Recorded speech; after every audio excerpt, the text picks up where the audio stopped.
Saudações, caro telespectador, seja bem-vindo a mais um programa Mercado de Capitais. E nesta semana escolhemos um tema extremamente importante, complementar ao tema que foi tratado na semana passada, que é como fazer análise do mercado de capitais na vertente das obrigações, no mercado obrigacionista, como fazer análise bottom-up. Nós já falamos da análise top-down, no geral, no mercado de capitais, e depois falamos da análise bottom-up, de baixo para cima, no mercado de ações. Hoje queremos explicar como é que o caro investidor, o caro telespectador, pode fazer uma análise bottom-up, ou seja, uma análise partindo do nível interno, por exemplo, da empresa que emite ou da entidade que emite determinada obrigação. Estamos a focar nas obrigações porque na semana passada estivemos a falar de ações. Aliás, ações são participações de um indivíduo, de uma entidade, numa determinada empresa. Significa uma parcela de capital, como se fosses um meio dono da empresa, na parcela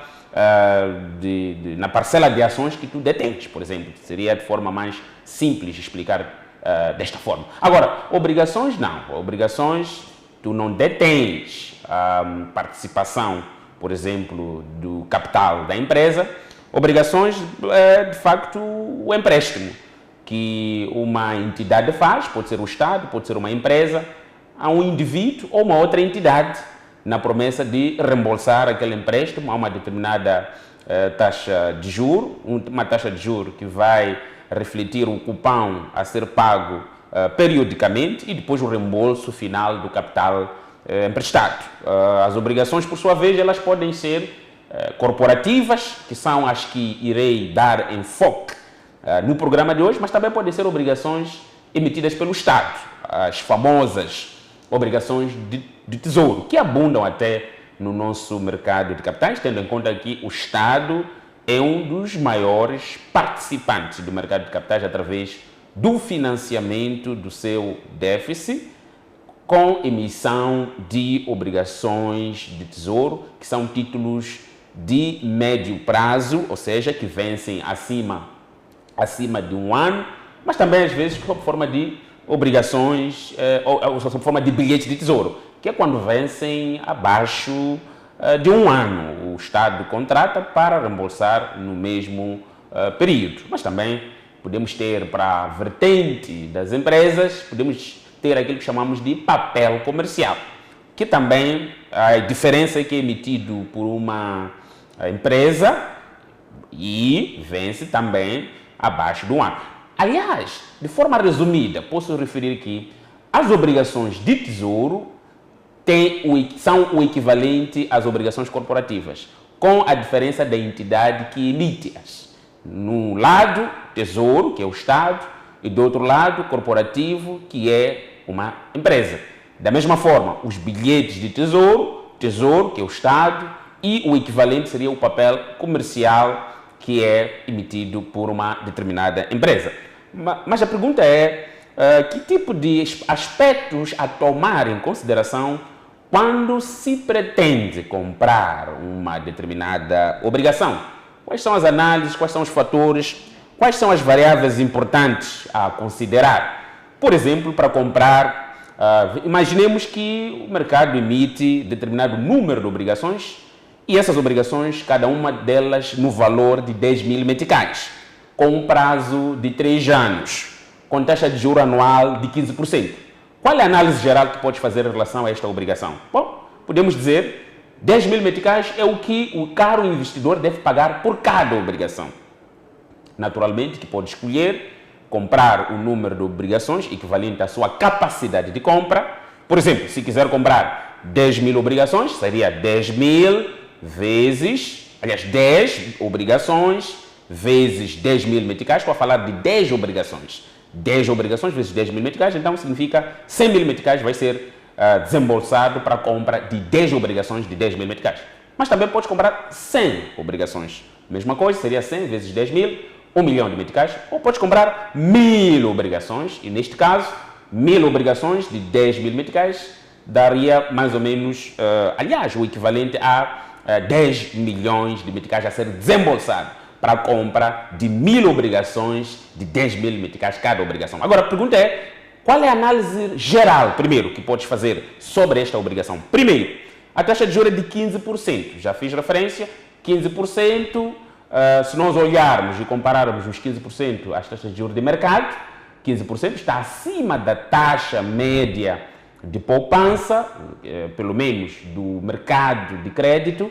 Neste momento, provavelmente a taxa de poupança anual pode estar em torno dos 1, 2, 3%. Aliás, se consegues 5% de taxa de poupança média anual, já é uma boa taxa. Quer dizer, já houve tempos em que a taxa estava praticamente próximo dos 7, 8, 9%.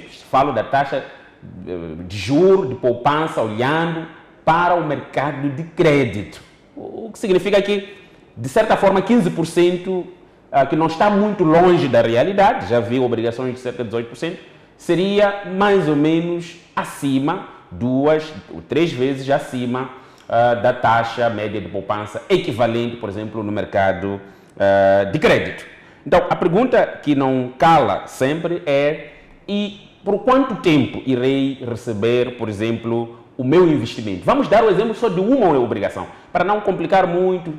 Consideramos que compras cerca de, por exemplo, 100 obrigações ou compras cerca de 1000 obrigações. Vamos dar exemplo de comprar uma e única obrigação. Quais são as variáveis importantes iniciais a tomar em consideração? Taxa de juros 15%, significa 15% vezes 10 mil meticais, 1.500 meticais vai ser a remuneração, os juros anuais a serem pagos, associados à sua obrigação.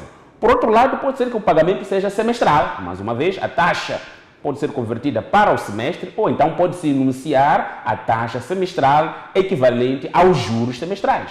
Neste caso, se o recebimento for semestral, então provavelmente teríamos que ter aproximadamente metade do valor de 1.500 meticais. Mas para facilitar a análise, podemos considerar 1.500 meticais como a remuneração anual que o caro investidor terá ao comprar uma e única obrigação de 10 mil meticais à taxa de 15%.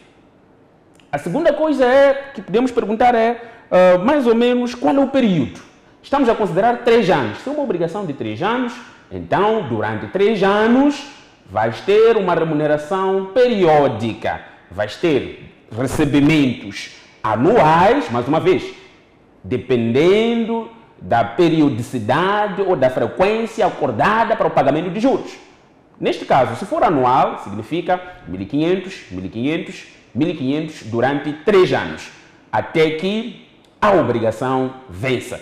E no final lhe será reembolsado o capital investido de 10 mil meticais. De forma resumida, 1.500 vezes 3 anos, 4.500, mais os 10 mil investidos no início, estamos a falar de 14.500 de volta contra o valor investido de 10 mil meticais.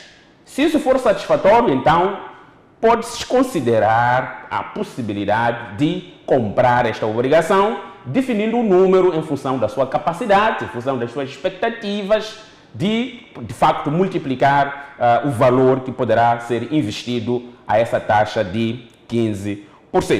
Mas agora, que outras análises devem ser feitas? Será que tens que olhar apenas para a taxa de juros? Será que tens que olhar apenas para o período, para a maturidade da obrigação? Ou terás que olhar para a periodicidade do pagamento dos juros? Bom, existem outras variáveis importantes. Se for um Estado, geralmente o risco é relativamente mais reduzido, quase zero. Daí que é normal que as obrigações de tesouro emitidas pelo Estado geralmente tenham uma taxa de juros menor para refletir um risco mais baixo. As obrigações emitidas por empresas, pelo fato do risco ser relativamente mais alto, é normal que as taxas de juros também sejam relativamente mais altas, até para atrair investidores. Daí que é importante, quando não for o Estado é relativamente seguro, ou é seguro, apesar de que em algum momento pode incumprir, pelo menos em termos de prazo, o pagamento dos juros. Já aconteceu no nosso mercado e isso gera, de facto, alguma desconfiança sobre uma entidade que, provavelmente, o risco de não pagamento devia ser nulo, mas gera, de facto, algum desconforto por parte dos investidores.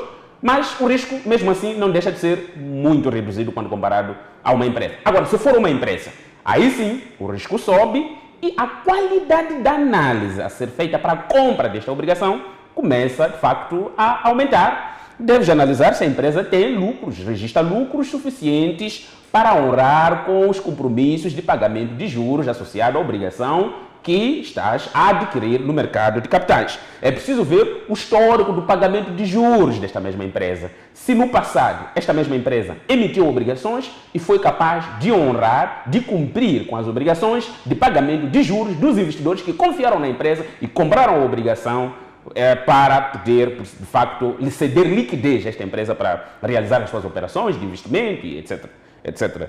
O terceiro elemento, será que a empresa está muito endividada? É importante olhar para os rastros de endividamento da empresa. Pode ser que a empresa esteja a passar por uma situação de rolagem da dívida. Naturalmente que o nosso mercado de capitais, ou qualquer mercado de capitais, sempre vai ficar atento ao desempenho financeiro, à saúde financeira da empresa para permitir que os investidores não estejam expostos, por exemplo, a um risco de não pagamento. De qualquer forma, como investidor é importante ver e analisar o rastro de endividamento da empresa para ver se a dívida que está sendo contraída através de emissão de obrigações não é, por exemplo, para cobrir certas obrigações que estão a vencer, por exemplo, no período em que a empresa não tinha liquidez suficiente para fazer face a isso. É importante que tu, como investidor, não estejas a financiar um caso de rolagem da dívida, um caso em que uma dívida está sendo contraída para pagar outra dívida, um caso em que a liquidez está sendo cedida para a empresa para fazer face às obrigações de pagamento, por exemplo, de dívidas contraídas no passado. Neste caso, estaríamos num processo de rolagem da dívida e a sustentabilidade financeira da empresa não seria, de facto, suficiente para dar conforto a si, caro investidor, a comprar obrigações desta mesma empresa.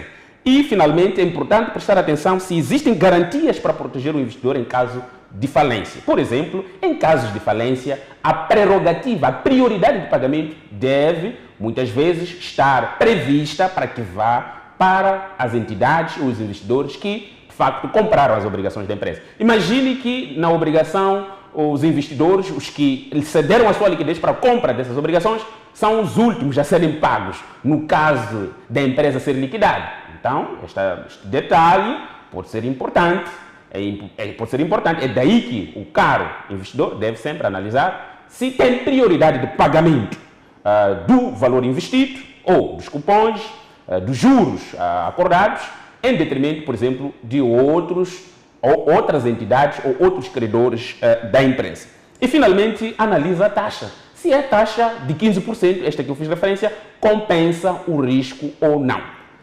Bom, de forma geral, estes são os elementos que podemos adiantar para o programa de hoje no que diz respeito à análise bottom-up do mercado obrigacionista. Entretanto, há mais detalhes, há mais elementos que, pela sua complexidade e sua profundidade, poderão ser tratados nos próximos programas. Mas por hoje, ficamos com esses elementos mais importantes. Vais comprar uma obrigação, analise a maturidade, analise a taxa, analise o risco da empresa, a saúde financeira da empresa, o histórico de pagamento de juros da empresa, os lucros, a tendência dos lucros, das vendas, das receitas e dos custos e, sobretudo, o rácio de endividamento para ver se não estás num processo de estar a alimentar a rolagem da dívida e, por fim, ver o tipo de obrigação se lhe permite ter prerrogativa e prioridade, por exemplo, no pagamento em casos de liquidação da empresa e ver se o risco compensa ou não. Obrigado pela sua atenção nesta primeira parte. Voltamos já com a análise dos principais indicadores bolsistas desta última semana.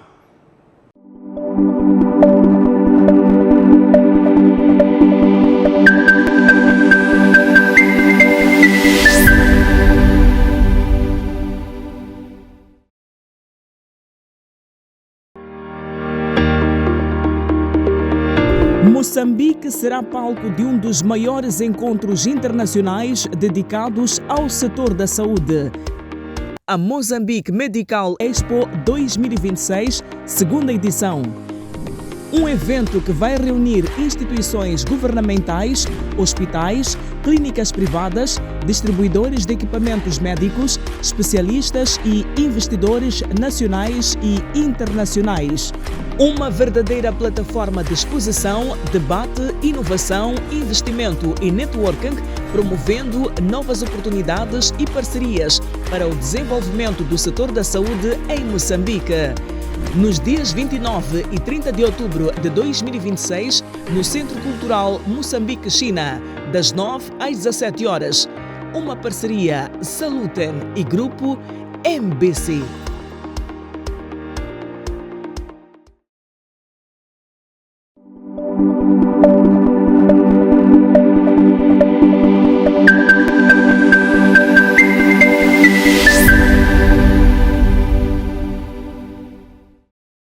Seja bem-vindo à segunda parte do nosso programa Mercado de Capitais. E nesta segunda parte queremos analisar o desempenho dos principais indicadores bolsistas e vamos começar, de facto, pela primeira tabela, que mostra o desempenho semanal global dos indicadores bolsistas. Conforme podemos ver, a capitalização bolsista, tanto a nível de valores absolutos, assim como em termos relativos comparado ao PIB real, teve um desempenho positivo, 0,61% de evolução para a capitalização bolsista em milhões de meticais, tanto em meticais assim como em dólares, já que o câmbio usado é o mesmo, e também tivemos uma evolução do peso da capitalização bolsista sobre o PIB de 0,12%. Por sua vez, o volume de negócios teve também um aumento significativo, pelo menos de cerca de 7,22%, que é uma coisa quase extraordinária comparando às semanas anteriores. E, finalmente, o índice de liquidez também melhorou substancialmente para refletir o volume de negócios que foi extremamente favorável. Quanto à capitalização bolsista, que é um dos primeiros indicadores importantes, pode ter sido influenciado, e aliás, foi influenciado pela melhoria da cotação dos preços das ações das principais empresas cotadas na Bolsa de Valores. Aliás, na semana passada vimos que não tivemos quase nenhuma evolução em termos de aumento do preço das ações dessas principais empresas. Esta semana, a tabela 2 mostra-nos claramente que quase todas as empresas tiveram o aumento do preço das suas ações, variando de 25% para a CDM, 22,3% para a Tropigália, 9% para a EMOS e 0,33% para a HCB. A empresa que não verificou nenhuma variação em termos da sua cotação foi a Companhia Moçambicana de Hidrocarbonetos, que mantém as suas ações a 3.950 meticais. Como o volume de negócios já aumentou, inevitavelmente o índice de liquidez teria que mostrar alguma evolução. Na verdade, o aumento do volume de negócios tendo sido maior que a capitalização bolsista, o índice de liquidez responde de forma favorável. Daí que o gráfico 3, quando nós olhamos para o nosso turnover, verificamos que houve uma melhoria substancial do índice de liquidez, sobretudo de 28 a 29 de maio. O que significa que houve um volume de negócios que justificou. Houve um volume de negócios robusto. Aliás, 7,22% não é o comum, é um aumento extraordinário. Daí que o índice de liquidez, se nós olhamos para o gráfico, também teve uma evolução extraordinária. Bom, foi assim que nós fizemos a presente edição do programa Mercado de Capitais. Voltamos na próxima semana com mais análise e mais interpretação dos indicadores do nosso mercado de capitais. Fique ligado à MBC TV e até a próxima.